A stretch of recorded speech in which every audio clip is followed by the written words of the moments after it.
Hey, what is up everyone? Here's how to watch Reels in high quality on Instagram. So for us to get this done, I want you to go ahead and open your profile, and then we're going to go ahead and click this three vertical lines. Afterwards, go ahead and scroll down and we're going to look for your app and media. Now from here, you have data usage and media quality. Go ahead and click that over there. Now majority of these are gonna be for the upload. However, you have here the resolution for the media that you're gonna be playing. So this is going to involve Reels, for example. Now what you are going to do is just click this one right here, toggle this one in order for you to make changes here. So I want you to go ahead and click that and then choose cellular plus Wi-Fi. So basically what we have done is that we have enabled high resolution media both for cellular phone or cellular data and Wi-Fi.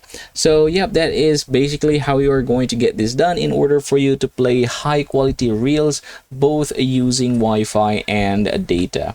So thanks for watching and have a good day everyone.